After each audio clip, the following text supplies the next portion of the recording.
Hello, filthy movie lovers. My name is Gentry Austin. And I'm Casey Scott. And we're the hosts of the Sin Syndicate, film podcast for something weirdos, anti-criterion bros, and Joseph Sarno aficionados. Join us semi-weekly as we peer into the adults-only theaters and sticky-floored cinemas of the golden age of sexploitation, when the morals were loose, the laws were murky, and the intercourse was all simulated. Find us now on the Someone's Favorite Productions podcast network.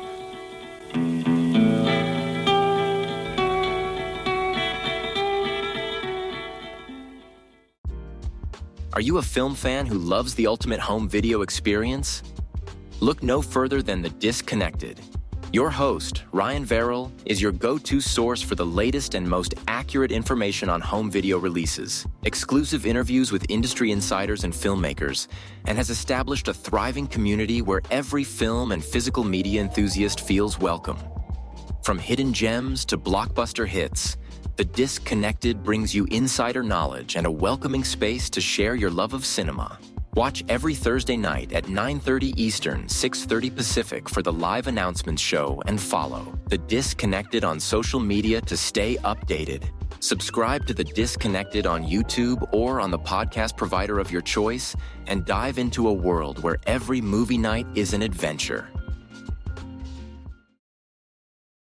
Yeah, I never cry even when I'm sad. Yeah? Welcome to Wake Up Heavy, my weird dad's weird podcast about weird movies.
Welcome back to Wake Up Heavy Recollections of Horror. This is Mark Bigley, your host. Joining me once again is the host of the Projection Booth podcast, Mr. Mike White.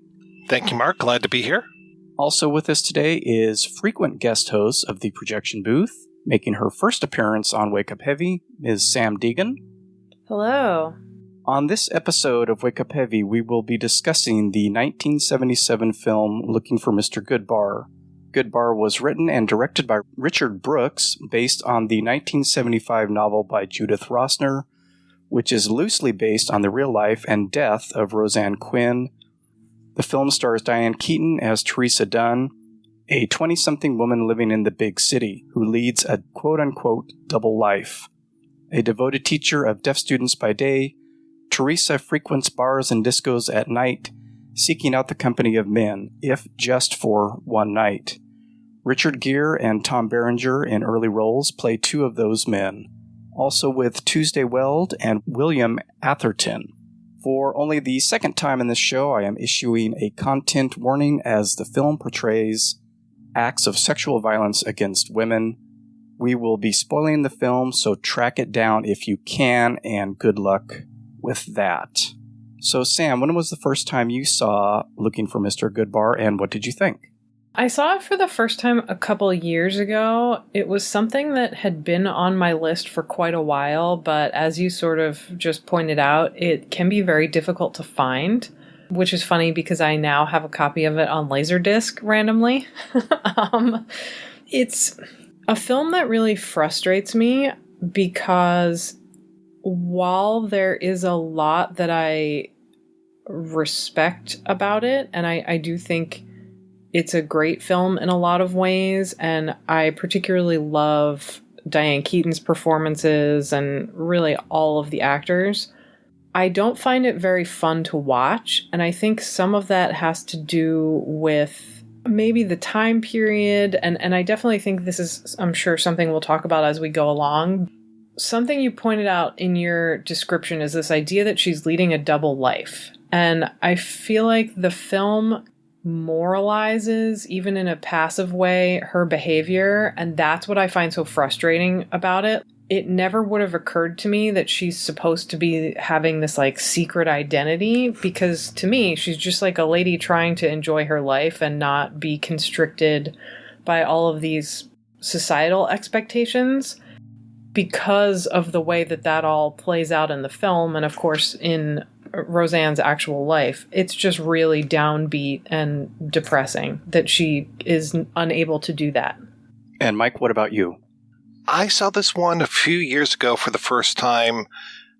I think it was when we were doing an episode on cruising. So I was looking at these kind of sexual, quote-unquote, perversion films of the late 70s. So I watched Cruising, I watched this, and I watched, is it Windows, the one with Talia Shire? Mm-hmm. Oh, yeah. And, I mean, there's a much more of a homosexual bent to Windows and to Cruising, but there is that in this one as well. So I think that it makes a really good triple feature. I really didn't pick up on a lot of the themes the first time that I saw it, but rewatching it again last night, I was very taken with the film and could see a lot of other things that I couldn't see before, though the ending, it's like we know where we're going through the whole movie, but the movie decides, oh yeah, you know that this is going to happen, so I'll save it for the last 5 minutes. So it's like this weird thing where it just hangs over the movie the rest of the time.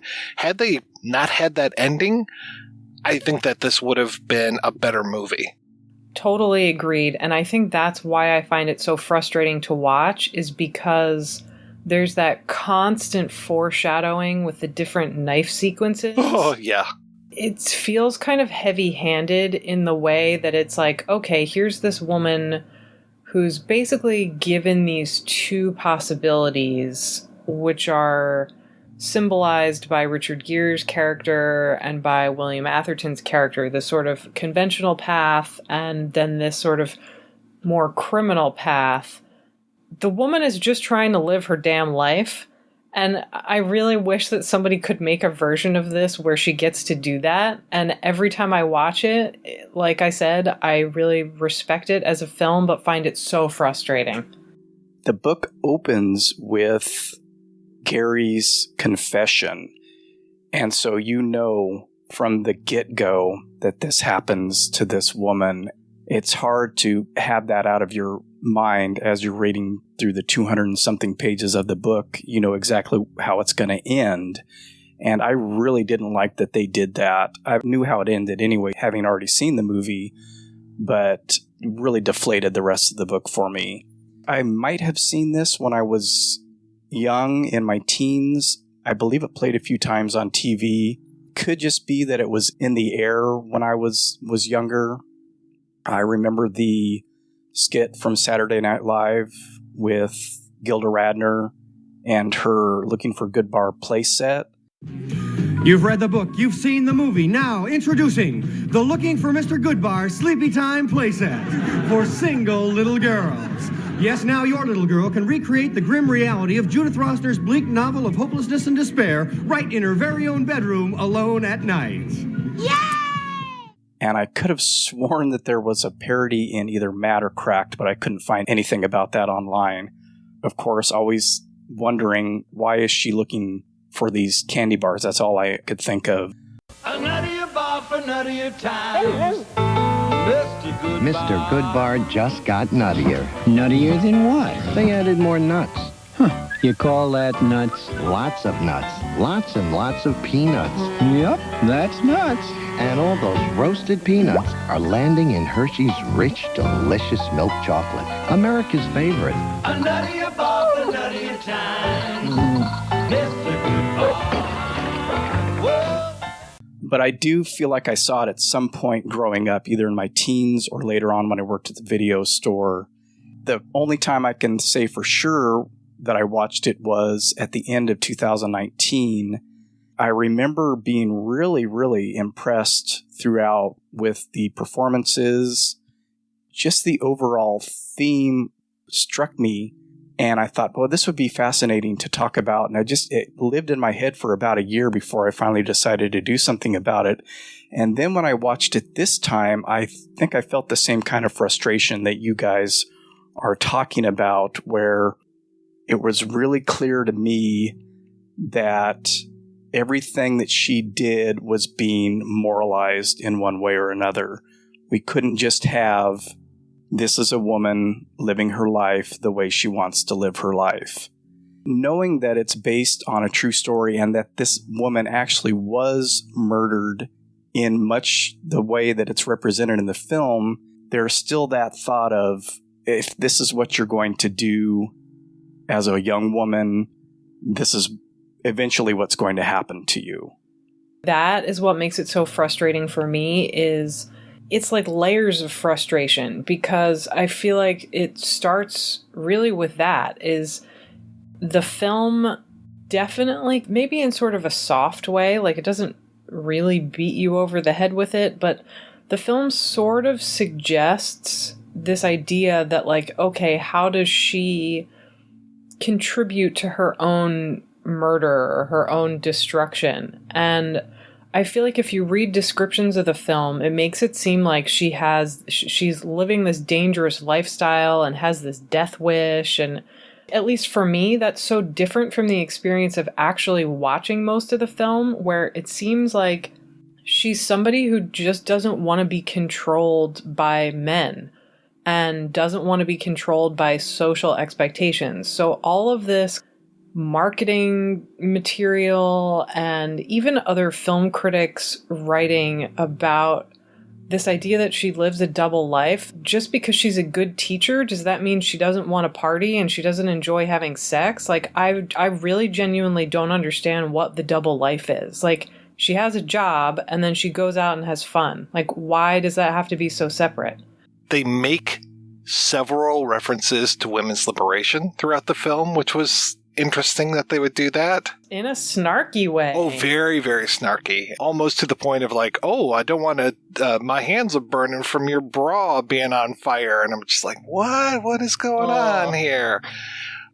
What I found interesting was the whole theme of her not wanting to reproduce, and her dad and her dad's guilt and all of this stuff. Like, we can talk about this movie in terms of her not wanting to be controlled by people that are very much like her father, especially James, the William Atherton character, who her father and mother just absolutely love this guy.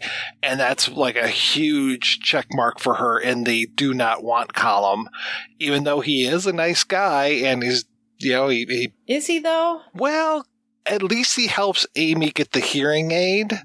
So I was like, all right, well, that's a good mark for you. There are some things that he does where I'm like, okay, his little gift of the strobe light, I wouldn't mind having a strobe light. That's pretty cool. There are no really good men in this movie. There's nobody I would want to invite back to my place. The professor character is a shit. Oh, he's the worst. He's horrible. Atherton can be a shit at times. Gere is fucking... I don't know what he is on in this. It's an amazing... A lot of cocaine. Oh, yeah. It's an amazing performance. But man, oh man, I would not want this guy in my apartment. And then Berenger, wow. I mean, Berenger just... he's in the movie for 10 minutes. He just knocks it out of the park with that performance. I was really impressed. Yeah, he steals it.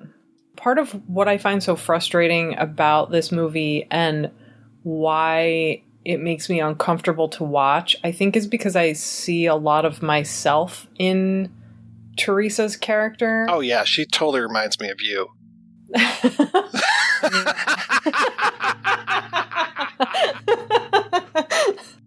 I did not expect you to respond so quickly. James's character in particular reminds me of so many guys that I think some of you will probably recognize from the internet, where they're the sort, and Mike, you and I have definitely talked about this privately before, is the sort of person who pretends to be nice and pretends to be morally upstanding and maybe even believes that they are. The version that we have of that now are these sort of straight white male allies who they don't actually care about politics or whatever social justice issue. They just want women to think that they're sympathetic so that somebody will fuck them. That's exactly what James strikes me as. He's kind to get her attention, but there doesn't seem to be any genuine romance. She even points out, we've hung out a couple of times and you've never even tried to kiss me. So it's like there's this weird sexual repression, and then when they actually finally make out and kind of start to have a sex scene, he tells her that weird lie about his parents. At least Richard Gere's character doesn't hide who he is, and you know exactly what you're getting. But with James's character, he's much more insidious. In the book, the James character is quite a bit different. He is, for one thing, he's a lawyer, and they are introduced through a coworker of hers, and he's really milquetoast in the book, very straight-laced, and basically lets her push him around and be mean, a lot meaner than she is even in the movie. And he's not quite as insidious, but his passivity really ends up frustrating her throughout their back and forth relationship. But he ends up having the same fate where they start to have intercourse and she is surprised by the condom. That scene is great. Laughing at him. I don't remember that he tells that bizarre story in that. I think that's a nice touch in the movie where, what was that all about? He's really being a jerk there. The other thing that's hit on that Mike mentioned was the women's lib. Theresa is shown as being anti-women's lib, where, okay, maybe equal pay is fine, but it just seems like those ladies aren't people that men would want to be with. It's a little less aggressive in the movie. It's just more of, what purpose does it hold for me? I've got a job, I live on my own, and I'm doing what I want. What does this label have to do with me? I personally, and definitely other people, other women I know, have run into this issue, and I think this has changed in recent years in some ways, but have run into the issue where a lot of more mainstream feminism can be really sex negative. In the case of Theresa's character, it's pretty easy to understand, at least for me, why she wouldn't want to be associated with it, because I think especially at that time, there was this focus on, like, well, you don't need men, and why do you want to attract them? Why do you want to get involved with them at all? But also, I feel like we should talk about the condom for a minute, because it's so easy watching the film today or watching the film post 1990 to forget that hookups, often condoms weren't used anywhere near as much as they are today. Basically, because of the post-HIV world, when you think about it that way, it seems really weird that he brought a condom. I don't know if he was trying to not get her pregnant or what he was trying to accomplish, but it does make him seem as strange as Tony's character, which, where the film is concerned, is maybe a better mix than if he was just this, like, milquetoast nice guy that she pushed around. Here, it's just like everyone in this world is terrible. I wrote down that Richard Gere is a walking STD. I mean, he definitely sleeps with both men and women, right? It seems like he is an equal opportunity hustler. At least that's the impression I got. Okay. That's spelled out a little clearer in the book as well. I can take the movie, and if I just lop off the end, it presents all of these other much more interesting themes. This whole idea I was talking about, how she doesn't want to reproduce because her family is prone to scoliosis. And her father had, and he says this several times, he says, my mother had 5 healthy boys. And she's like, well, that's not all the children she had. Yeah, 5 perfect boys. Oh, perfect boys, yes, because there's the sister that ended up dying, and she had scoliosis, and then they call it polio, and I even read some reviews of the film, which was interesting, where they were saying, oh, she had polio when she was a child. It's like, no. It was actually scoliosis, guys, and she doesn't want to pass it on because it's congenital, and it's this weird sense of guilt for her father whenever she brings it up to him. And so that whole relationship, and then also his relationship with the sister, where they put her on a pedestal, Tuesday Weld's character, and it's just like, she can do no wrong. She's fucking fantastic. And she's out there getting abortions, and she's just having orgies. Swingy, orgies, and buying awful kinky mobiles that she has. I think you mean amazing mobiles. Well, it's kinky. It's very the kinky. Sex chandelier, as I like to call it. And then even to the point where Diane Keaton's character spends the night at her sister's place, but then it's like, oh, well, where were you last night? And her father's almost like beating her about stuff. It's like, where were you last night? And she can't say I was with my sister because her sister already lied and said that she was out of town. So it's like she's constantly covering for Tuesday Weld all the time and can never be honest. That whole thing is fucking fantastic. I love just that it's so twisted, so sick. And then there's weird moments where like her father's wearing like a Letterman jacket. And I'm just like, what is going on here? Is he like trying to regain his youth? I noticed too that they're watching The Price is Right at her house, but then Richard Gere is also watching The Price is Right, and even like doing bits of, Come On Down at her apartment. And I'm just like, what is this weird TPIR theme that's going on here? There's so much fascinating. Maybe you're right. Maybe I would enjoy it more if I could just think of the ending as being a totally different thing, part of cruising, like a deleted scene from cruising that just doesn't belong to Looking for Mr. Goodbar, because I really do wish that we could have some different ending where she and Tuesday Weld move in together and just open this like cocaine orgy palace that transitions into the 80s or something. I'd be down for that. They are both, everybody's performance in here, I have to say, is really good. Brooks does this thing where he fakes us out so often. I was annoyed at it at first, and then other times I was okay with it, and then I think the pendulum swung back to annoying, especially when we think that her father died and we see him being made up on like the table and everything. He is in a casket, and then all of a sudden he starts to laugh, and I was just like, what the fuck? Oh, you did it to me again. Come on, Richard Brooks, what are you doing?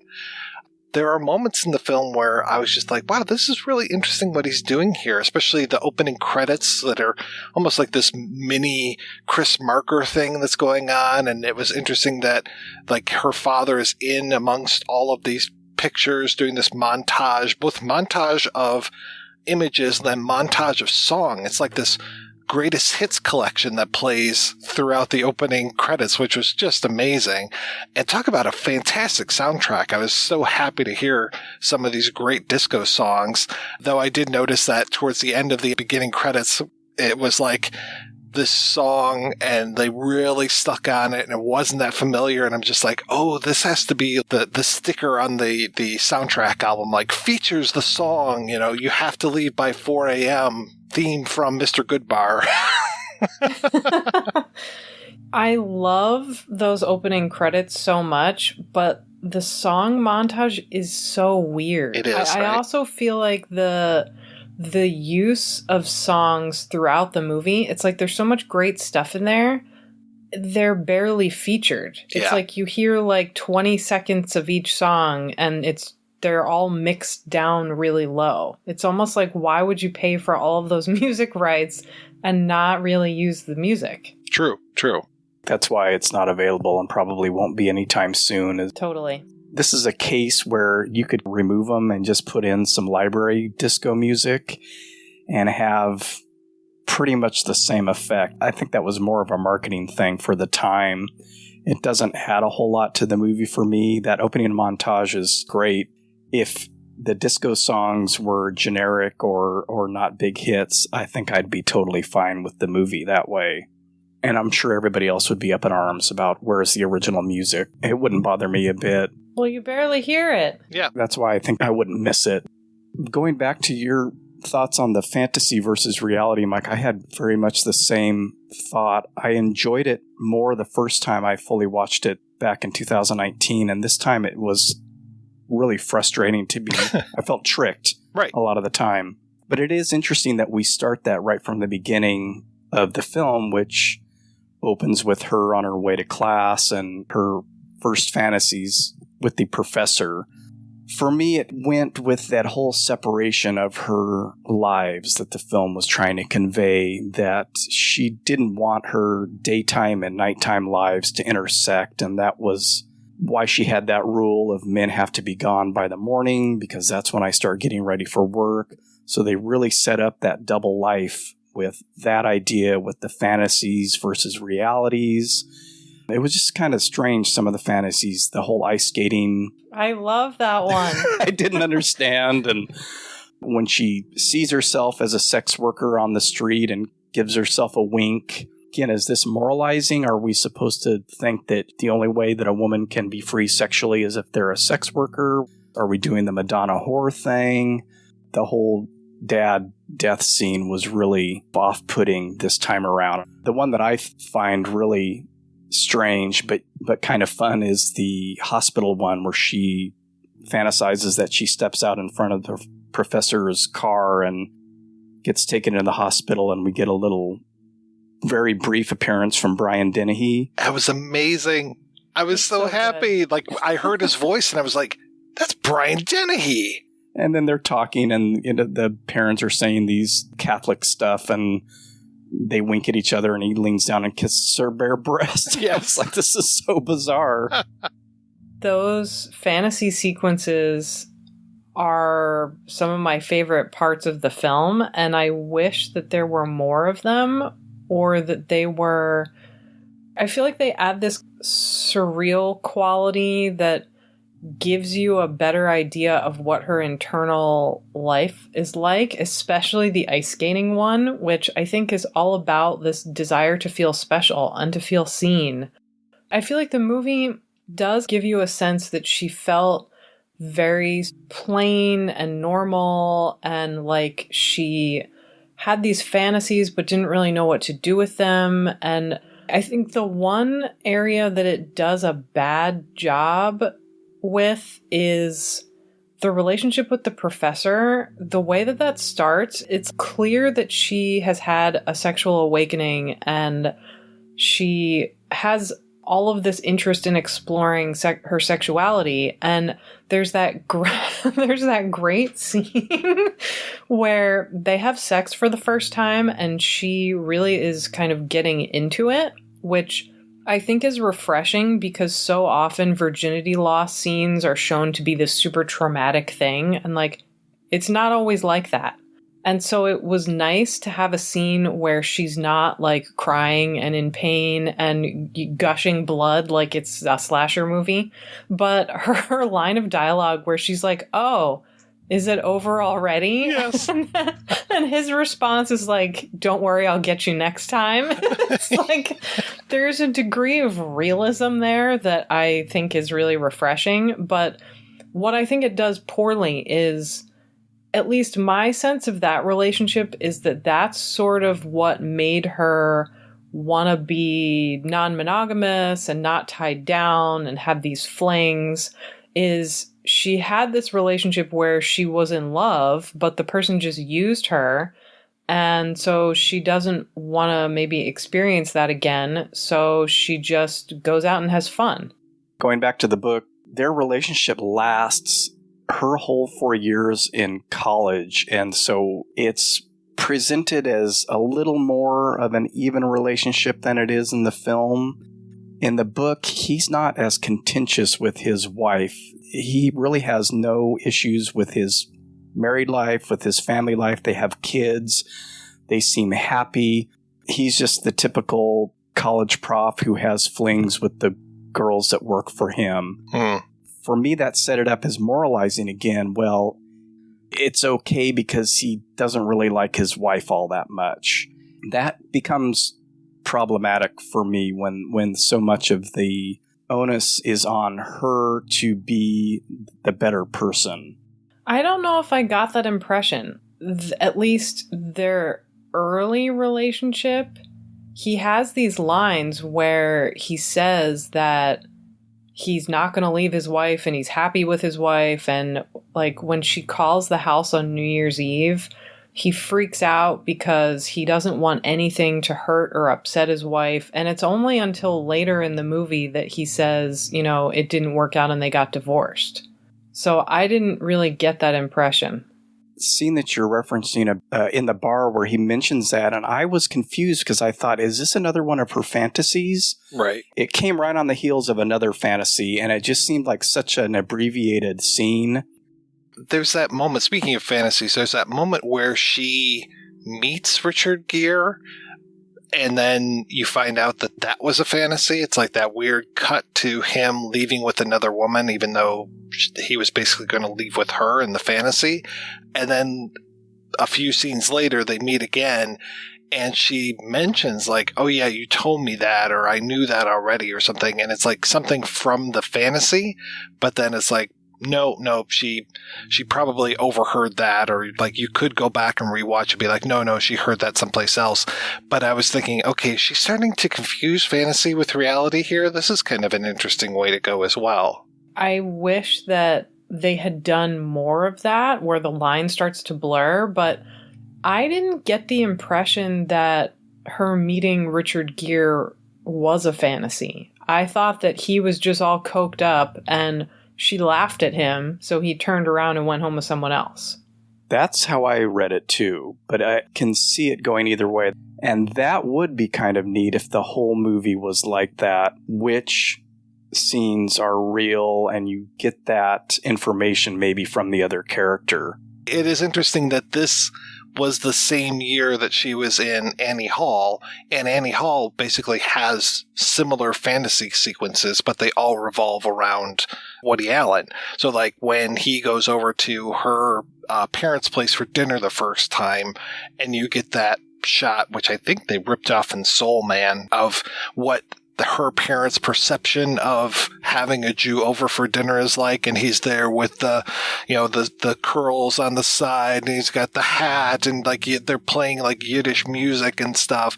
So it's like, okay, kind of like that, or like when he's in line for movie tickets and they're having an argument, he pulls, who is it, Marsh McLuhan or whoever, like over into the line. Yeah. I mean, it's very like, obviously that's played for laughs, but this is kind of similar, and also somewhat, I think, played for laughs at times.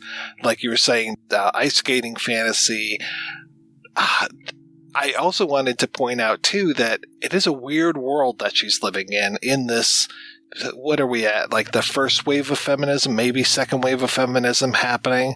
First wave. Okay. That she, one of the first times we see her, she's on a train going to class, and there's a guy standing right next to her reading a Hustler. And it's like, what the fuck is going on? What kind of world is this where you just like openly read a Hustler on a train? I'm sure it happens all the time. I'm not a New Yorker, but it seemed very inappropriate. I was just like, okay, is this the kind of movie that we're in where like everyone is oversexed and overcharged? And I think it is.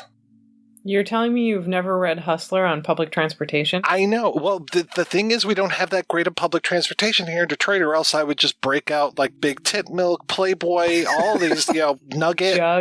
Jugs, Legs, Leg Show, all of that stuff. I've got a whole book bag just full of it ready to go. It's like, please install a train so I can get on there. I definitely did once read Hustler on the subway, and it did not go very well. but that's a story for another time. That's why you remind me so much of her.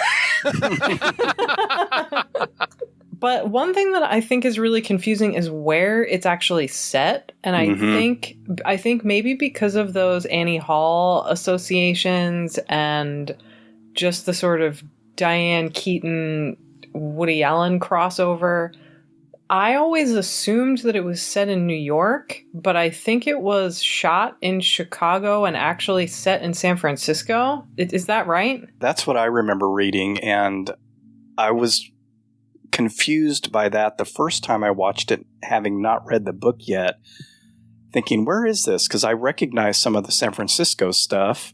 A lot of the skyline didn't look familiar, so that was probably the Chicago stuff. And then when I read the book, I'm like, oh, this is supposed to take place in New York. New York is a big part of the locations where she goes, knowing that certain parts of town are dangerous and were at the time, because the book takes place, I think, at the end of the 60s, beginning of the 70s. And yeah, it's weird. It's like a nowhere land in the film. That's another thing that I actually found really frustrating, because to your point earlier, Mike, there are things about Goodbar that remind me a lot of Cruising. It does have this late 70s, early 80s New York sleaze vibe, but because it tries to lean away from that or tries to change the setting, there's something a little strange about it where I feel like it would work better if it was just supposed to be in New York or just was allowed to be in New York. But I also think it would be a very different film if they intentionally set it in San Francisco and brought in more of that 70s San Francisco culture in there, because that kind of explains the sister as a swinger and the orgies and all the quaaludes and the kind of casual drug use. I feel like that would not be super out of place if you had... It would sort of have like... I don't know if either of you have read any of the Tales of the City books, but the Tales of the City books have this really similar vibe to Mr. Goodbar in certain ways, except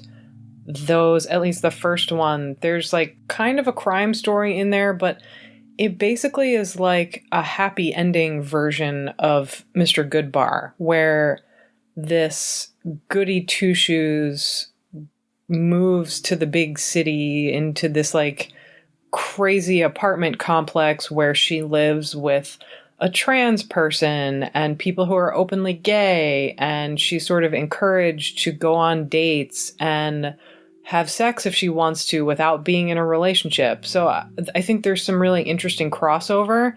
This just has so much more of that downbeat New York energy that it's very disorienting to watch. I believe one of the articles that Mike provided mentioned Tales of the City, and I have never read those. They're endearing, for sure. And there's also... I think they were pretty revolutionary at the time because people weren't really writing as openly about queer characters. I want to say in maybe the late 80s, early 90s, I think early 90s, there's a TV show with Laura Dern as the main character that is pretty accurate to the novels. Yeah, you're right. I didn't really know what city we were in. I was assuming New York. When they're getting together, because this movie also revolves around holidays. And we start around Thanksgiving. We've got Christmas and New Year's highlighted twice at least during the film. So you really get to know what time you're in much better than what place you're in. And I was hoping that with place, it feels like her father should be basically the father from like Silver Linings Playbook, where it's like, hey, I support whatever team, the Eagles or whoever the fuck it is.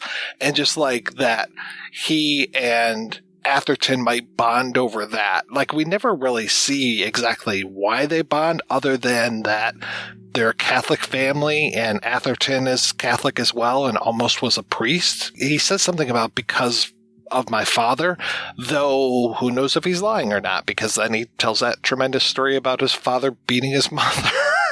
When she's naked, only wearing garters. Yeah. Like, such a specific detail. I love it. Which is strange, too, because then towards the end of the movie, when Tom Berenger starts beating Diane Keaton, I was just like, is this supposed to mirror the scene that Atherton discussed before? It's almost like that scene is taking place. Like, if she were only in garters, I'd be like, oh, this is completely it. But I think she's at least in underwear at that point. I would have liked, rather than The Price is Right being on TV, maybe having a local sports team so that we can get that sense of place. Because when they do end up, there's a part where she's at a gay bar, and I didn't realize that she was at the gay bar for the longest time. I was just like, boy, there's a lot of men in this bar. It's singles night. Yeah. You mentioned the dad's Letterman jacket earlier, and I believe it was a Notre Dame jacket, and that is one of the things that binds him and James. I think James went to Notre Dame or something like that. Okay. And so that kind of brings in the whole Catholic aspect to this. So much of what she does really goes against her Catholic upbringing. And I think, Sam, you mentioned that first sexual encounter with her and the professor. Among her numerous moans and groans, she really enunciates her "oh gods." Oh, she sure does. To a point where it kind of stands out in your head as you're watching it, or at least it did for me. Yeah. That was sort of my first, okay, I'm going to pay attention to the Catholic stuff. And even her, I take it as wanting permanent sterilization when she's in the doctor's office later on in the movie, after hearing about her sister's second or third abortion. Part of that is not wanting to pass down her scoliosis, but I believe that part of it also is I want to be free to have sex and not worry about weird condoms or getting pregnant. And birth control is a very anti-Catholic thing, probably still, especially at that time, maybe not so much these days. Oh, it still is. When this took place, it definitely was. And I wasn't raised Catholic. I was.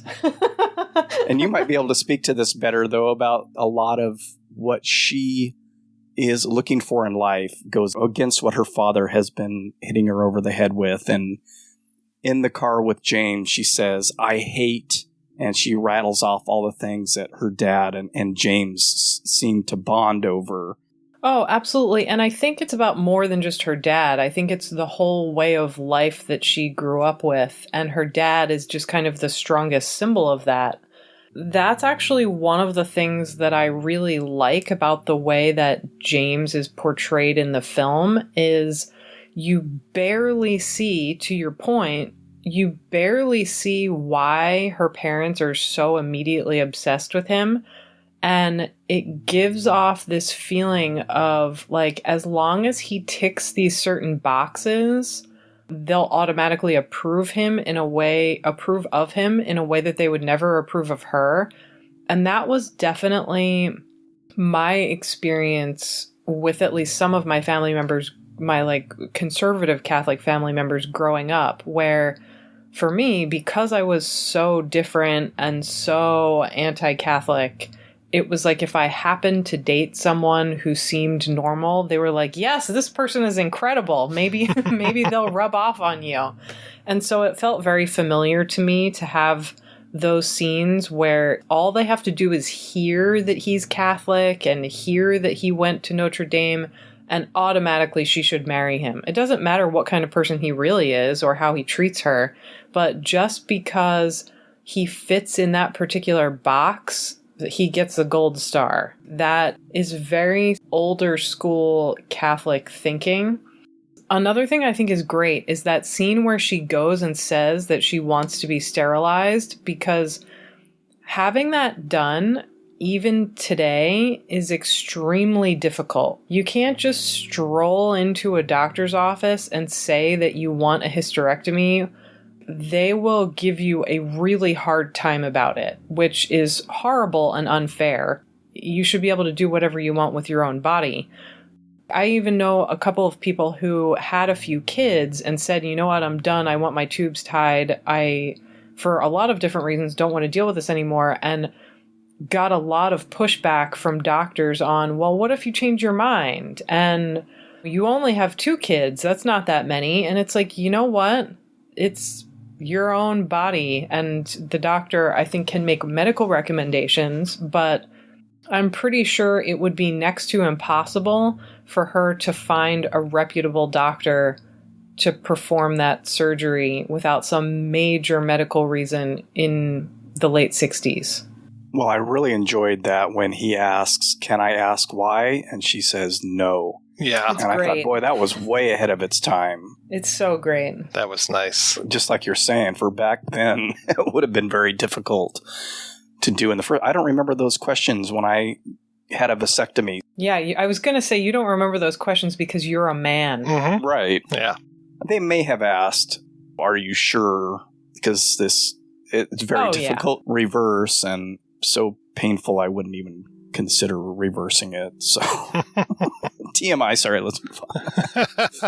I mean, I think I brought this up, but yeah, I do think one of the really interesting things that the movie touches on, but maybe could go into more, is the way that it deals with these issues of feminism and what feminism was doing at the time versus a woman's actual freedom to do what she wants with her own body. Right. And even though I think the film does kind of moralize that in an annoying way, it also, if you chop the ending off, pun intended, it has so many fascinating scenes like that one.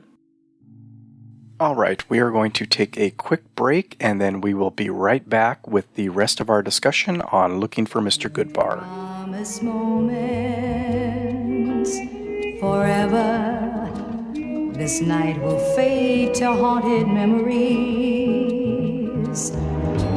Don't relive each kiss, whispered sigh. Love me, then leave before the dawn. Don't believe it's not goodbye. Don't pretend I love you. Don't ask if you will stay until tomorrow. Don't stay long enough for me to miss you. Love me now, then go. Here's what some people are saying about the Projection Booth podcast. The Projection Booth is single-handedly the greatest film podcast you could ever listen to or could possibly want. Top notch. 5 stars. This has quickly become one of my favorite film-related podcasts. Always interesting. A completely unpretentious yet fully comprehensive look at films from all genres. The Projection Booth podcast, with new episodes available every week at projectionboothpodcast.com. Greetings. Are you a fan of monsters, galactic misfits, and mutant weirdos? Are you a collector or an enthusiast? Do you like toy photography, dioramas, Masters of the Universe, or Star Wars? If so, I encourage you to follow Skelevator on YouTube, Instagram, and or Facebook. Just type Skelevator, S-K-E-L-E space V-A-D-E-R, Skelevator, into your YouTube, IG, or Facebook search engines, and you'll find me. Join the geeky freakout today. Become a friend of Skelevator. Also, I have a special offer for Wake Up Heavy listeners. If you find Skelevator, subscribe, follow, like one photo or video, send me a message that says these words: I found you through the Wake Up Heavy podcast. Then I'll mail you a Skelevator treat. Join the fun today. Words I do not hear, loneliness removes the need for bitter lies. Laughter through each tear silently crumbles behind love's shadow dreams. Now don't believe this moment will not mean goodbye. Don't pretend that I'm in love with you.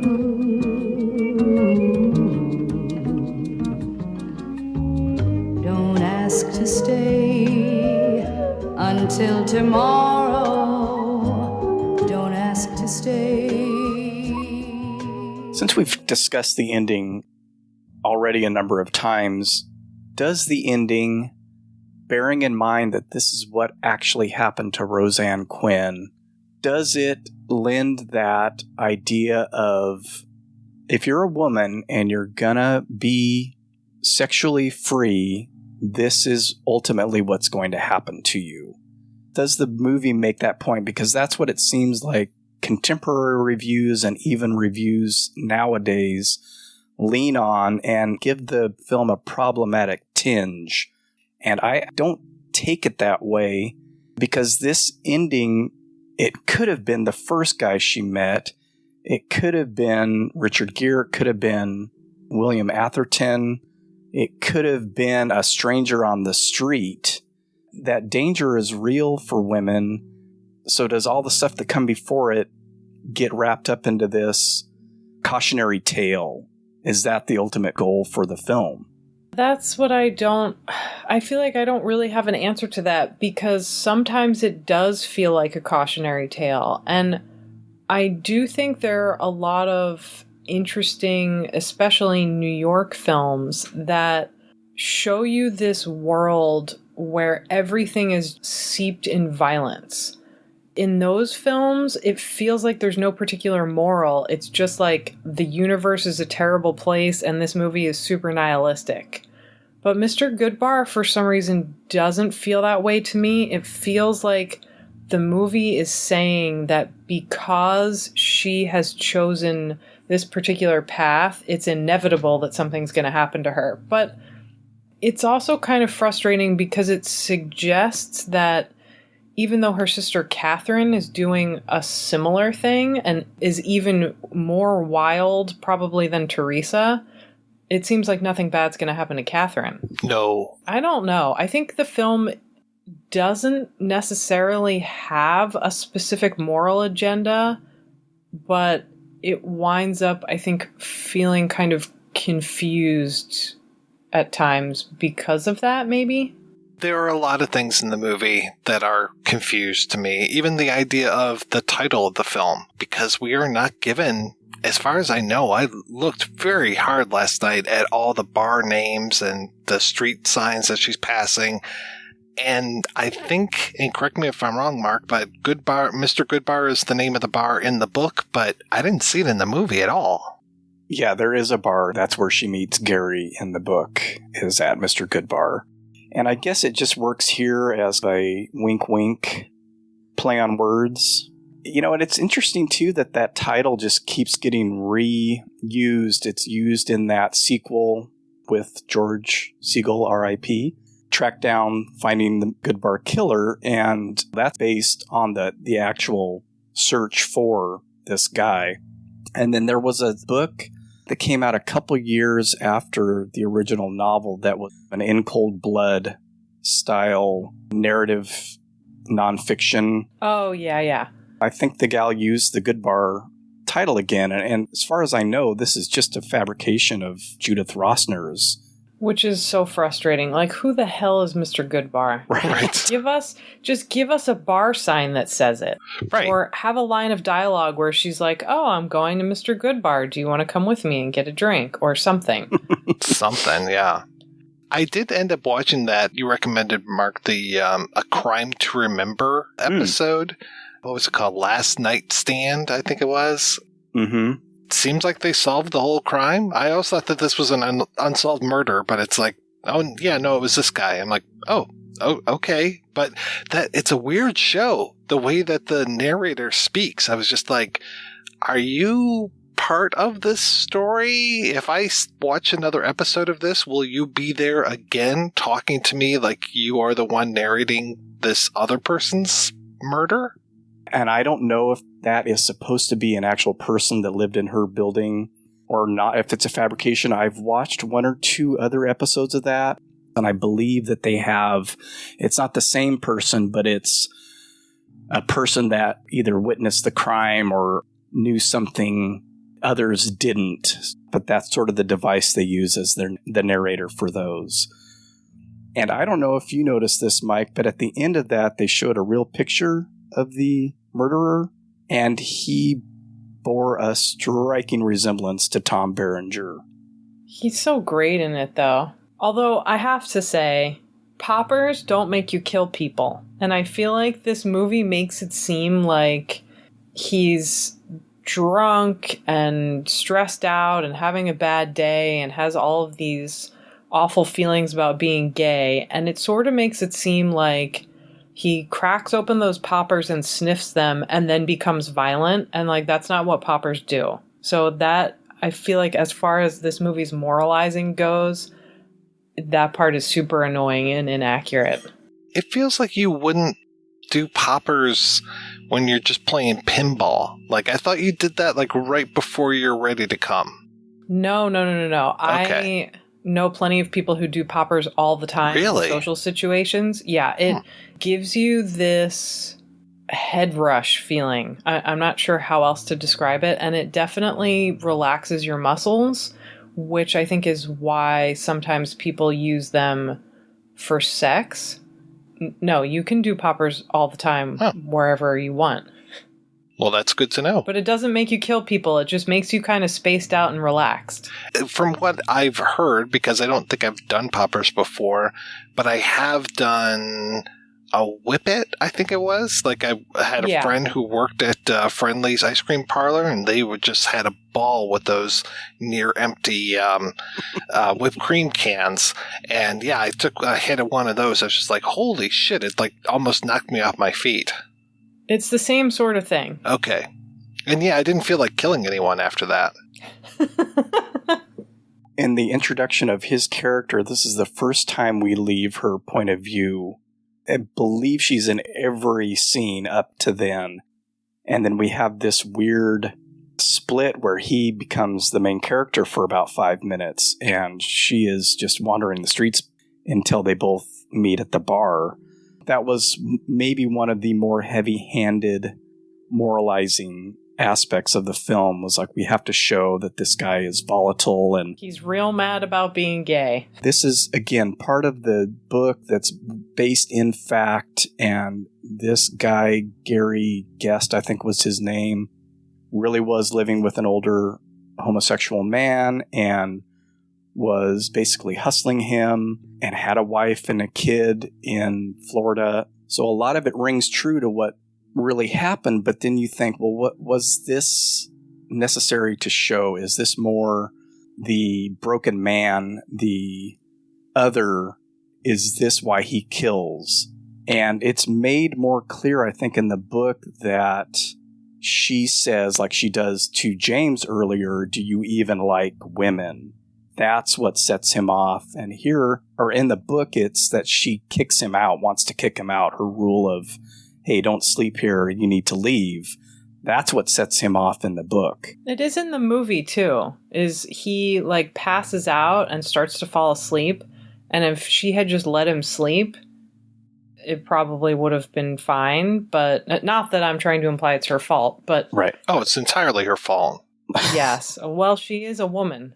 She basically goes around asking to be raped, yeah, because she's got legs and arms and very seductive calves, so...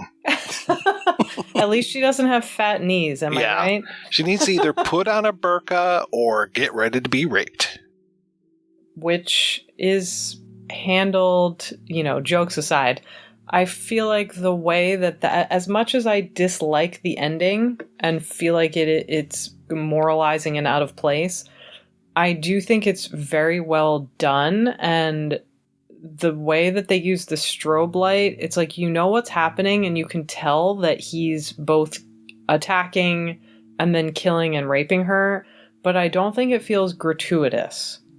Like, they did a good job with it. And I also think, even though it is unfortunate that the narrative focus changes for a minute, I feel like it makes Tom Berenger's character feel more sympathetic. Like, he's somebody that you feel way more sorry for than either Richard Gere or William Atherton. Yeah, he is hurting. He has some serious mental issues going on, and yeah, he seems like he's drugged up and he's just confused and he's had a weird time of it. And he's a very fascinating character. I would almost like to have spent more time with him, even though he is a nut. Obviously, I'm not forgiving him either. But yeah, it's just like, okay, this is like a whole other movie. Like, I would like to see where we go after this. Just this movie could have been almost like Slacker. Like, had he killed her halfway through, then follow her. It's like almost like Psycho. Like, oh, we thought that she was going to be our main character, but it's actually Tom Berenger. Let's follow him for a little while, and then maybe he'll get killed or something will happen. We'll follow another character. And that's what feels so frustrating to me is it does feel like it's two different movies to a certain extent. I wish there could just be the one movie with Theresa living her life, then that second movie that feels a little bit more like cruising. And I do think there's a way to tell that Roseann Quinn story where you focus less on her life and less on this annoying idea that she's leading some sort of double life. And you look at it like it's a crime story or like a film noir. It's sort of like, what's that really amazing film noir that starts off with the murder of a model in New York? Do you know what I'm talking about? Just give me just a little bit more and I can get it, I'm sure. It's The Naked City. Okay. There we go. I got there. I feel like you could do this story, and it definitely has been done in different ways with things like The Naked City, where you start with this idea of the crime and sort of work towards a seemingly random crime, and you work towards who is the killer, why did they commit this crime. That is something that would allow you to highlight Tom Berenger's character without making it this story of, oh, here's this woman living this immoral life, if you know what I mean. Yeah. If their stories had been played side by side and then converge at the bar and either go forward with the rest of his story until his capture or not, yeah, it probably would have been a little bit more interesting and maybe less moralistic than what we end up with. Because as it is, there's like all of these red herrings, and then too many, and then none of them end up paying off because, hey, it's this other guy who just shows up out of nowhere, and it's like, okay, thanks. Like, where was this guy this whole time? Had he not given the performance that he gave, which I think we can all agree is a pretty fantastic performance. Had it not been Tom Berenger giving this great performance, had it just been a dude shows up and murders her, it would have been like, what the fuck, man? And it's still kind of what the fuck. It's just like, it's more frustrating because it's like, wait, this guy who I really would like to know a little bit more about, he's actually seems more interesting than the Richard Gere character because he's not drumming all the time and doing whatever Richard Gere is doing.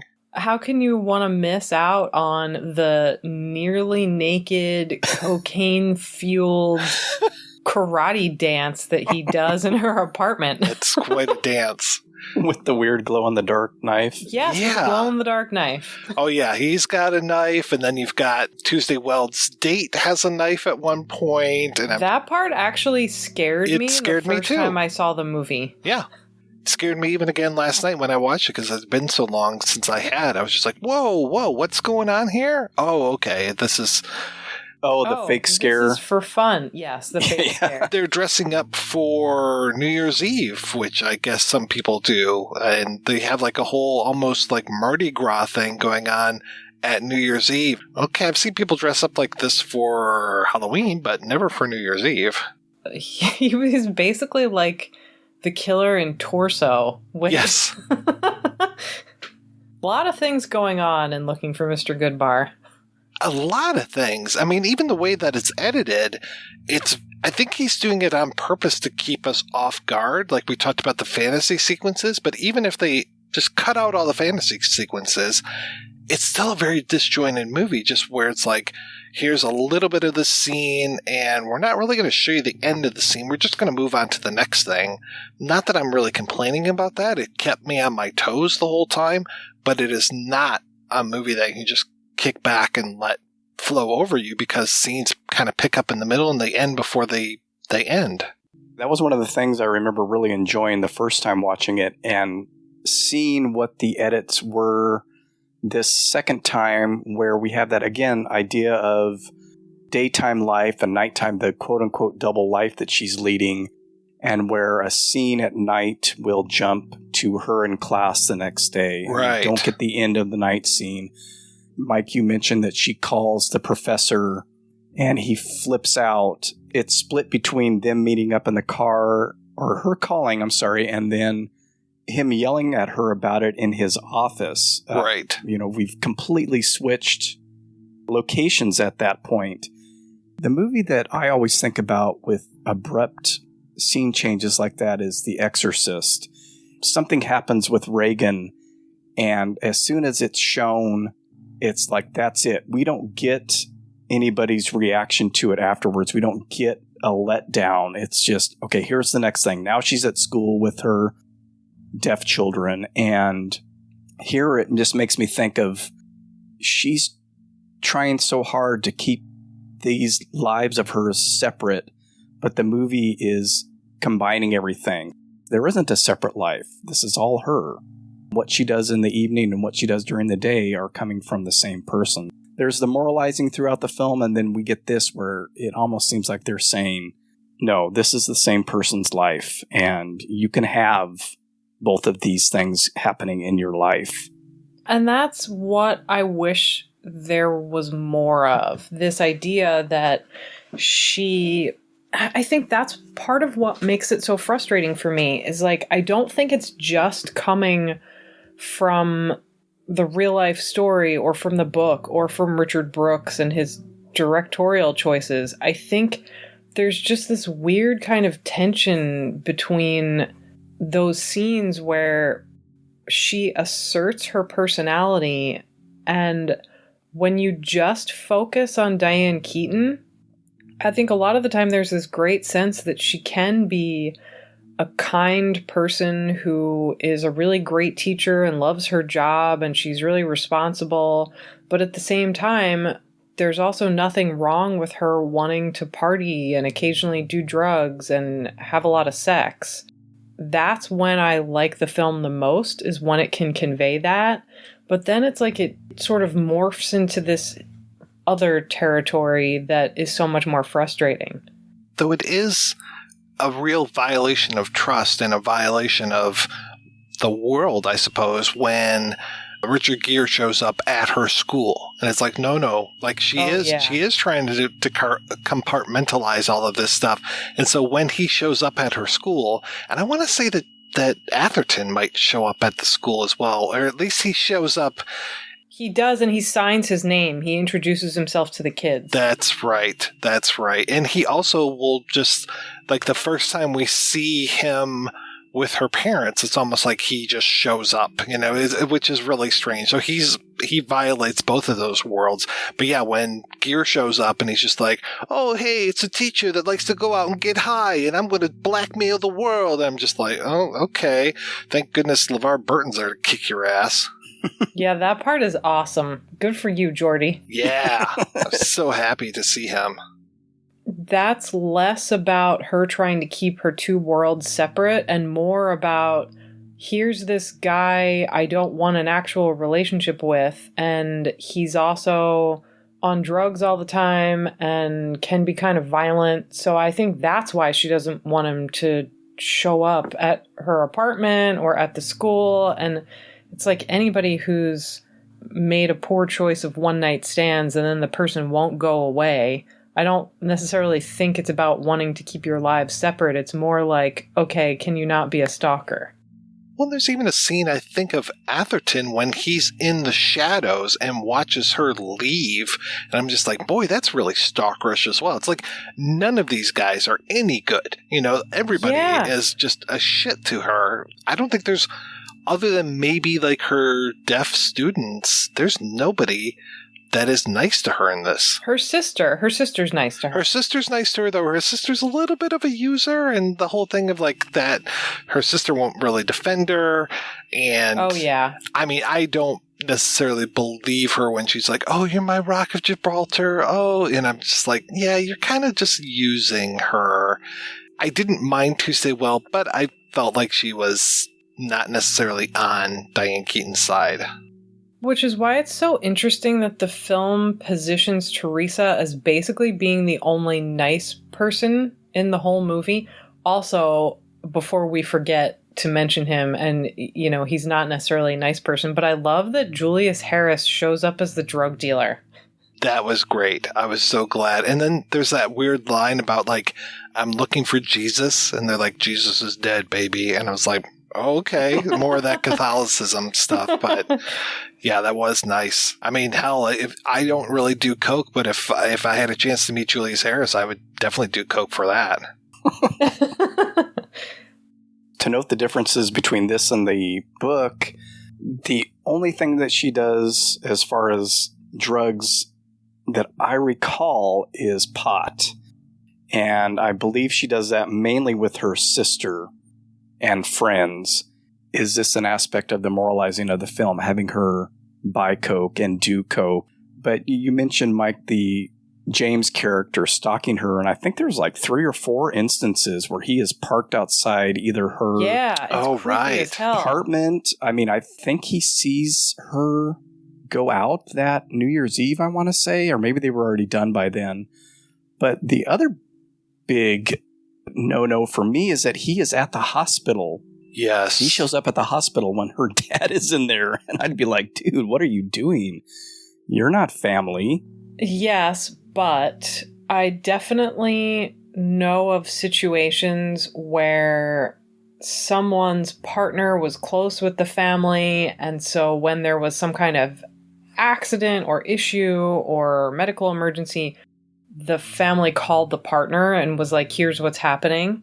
That is sort of what I assume the deal was here, although of course it is super inappropriate. But your point about the drugs being different from the novel, I think most of that has to do with the time period. So if you set something in the late 60s and you have characters smoking pot and doing some kind of psychedelics, that would not be relevant in the late 70s. To make it a sort of updated version of what somebody going out to clubs and bars is doing, like she for sure would have been doing coke in the late 70s. So I think they're just trying to make it feel more relevant. It does make her naughtier that she's doing that stuff, that she's doing Valium to come down and coke to get high. Is it Valium or Quaaludes? Oh, you're right. It is a Quaalude.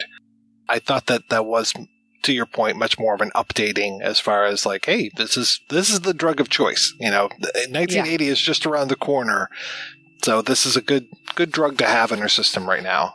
Yes, if there's disco music in the background, someone needs to be doing cocaine. Sam, you mentioned that she's the only likable, or one of the only likable characters in the movie, and in the book, she is not likable. And that was one of the reasons I struggled with it. It's a fairly easy read.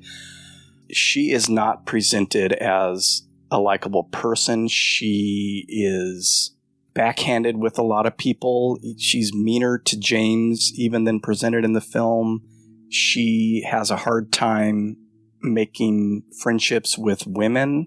It's a through line throughout the novel that she is not a very pleasant person. So it's interesting to have a genuinely pleasant actress playing this role, and it makes it impossible to see her as anything other but nice.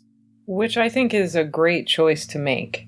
It would feel way more moralizing if it was like, here's this horrible person, and now she dies. Right. I haven't read a ton about Roseann Quinn, but from what I understand, she was supposed to be a super nice person who everyone liked, who made friends with everybody and lots of different diverse groups.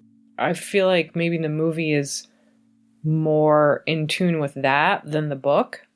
And it's also more in tune with her job. I don't think it's mentioned in the book that she teaches deaf students, which Roseann Quinn did as well. Yeah. It's just that she has a teaching job. And even the scene where she takes the Quaalude and oversleeps in the book, she just feels like not going into work and doesn't call in and just abandons her students. And they flip out like they do in the movie.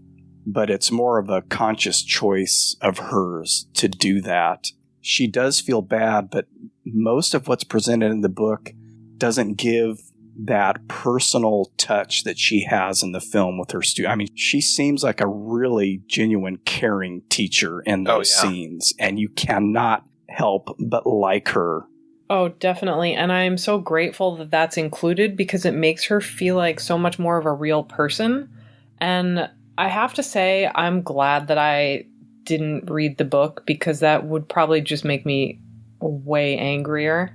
I kept thinking, I don't recall that this is how they present her in the movie. It really frustrated me as I was reading it. You were really hoping for an 800-page book on the Brood again, weren't you?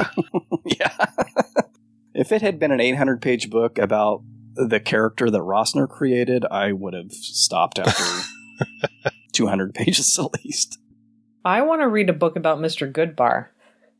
The candy bar or... Whatever. Yeah, okay. All of the above. I, this whole time, have been complaining about how I feel like the film unfairly, or maybe not unfairly, but frustratingly moralizes her. And maybe if you think about it in comparison to the book, maybe the film was trying as hard as it could to make an attempt not to moralize what she was doing. And maybe what crept in was just life. Or films of the time, like Mike mentioned at the beginning, this era coming out of the free love 60s, and now we're starting to maybe see some repercussions of that. And we really start to get into that in the early 80s, so it sort of bridges that gap even more so than things like Cruising. And I don't remember when Windows was released. That idea of that sex or perverse sex or free sex is dangerous. Oh, yeah. I mean, I think you start to see that tipping point in 1976. There are a bunch of films that come out that look at free sexual expression as a source of terror and violence. I haven't seen Lipstick. Does that fit in with that? I haven't seen that either. I'll have to check that one out one of these days.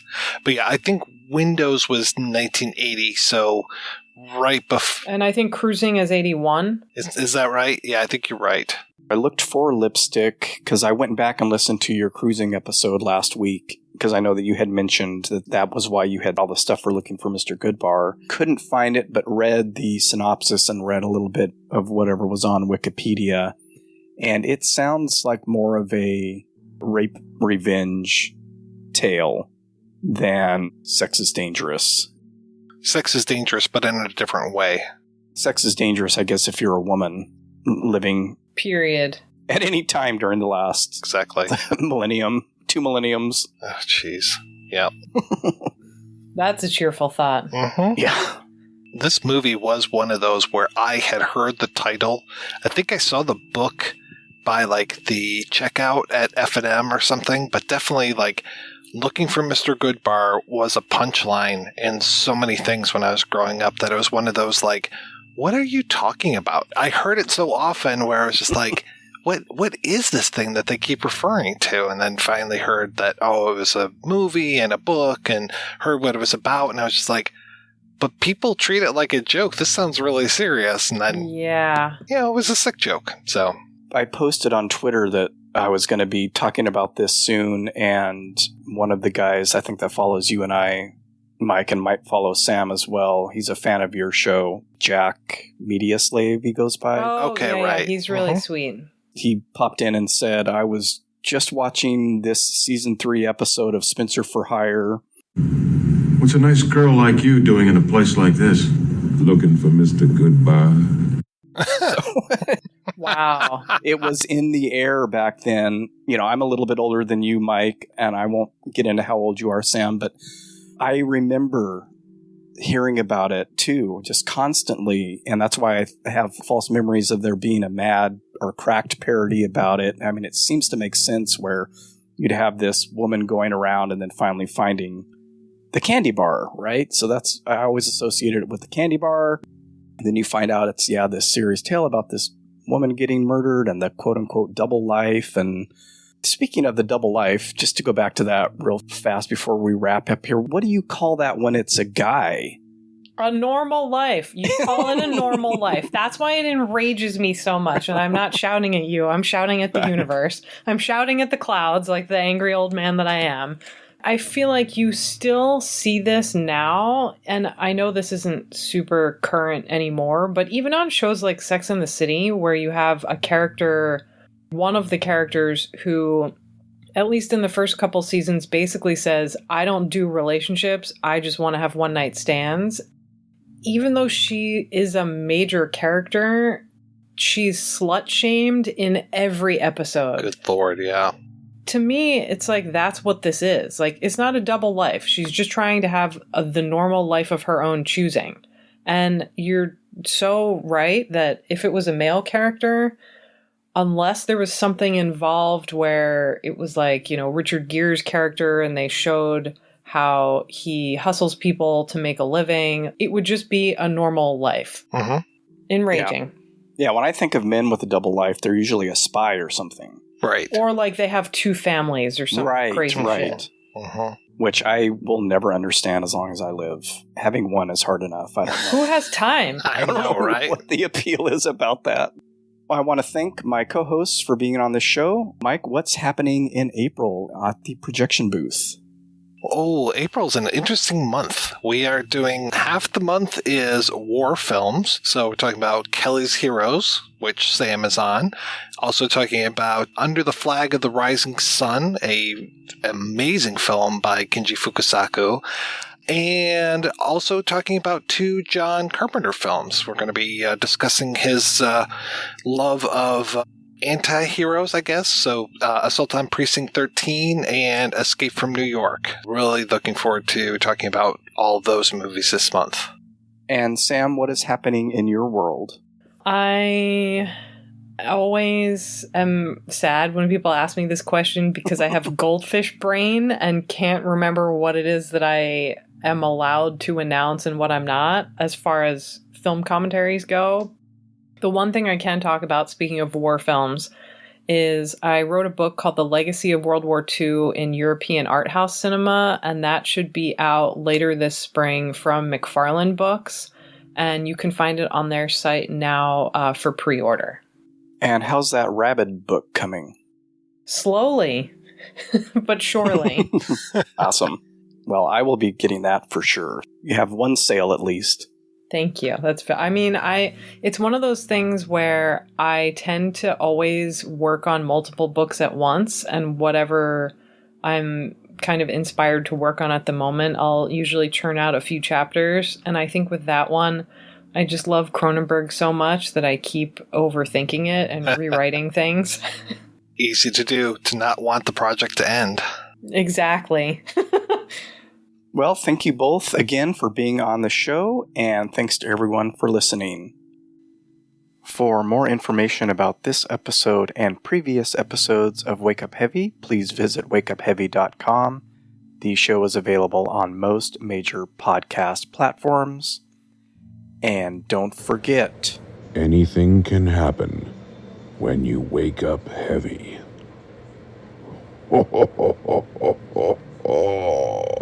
Mr.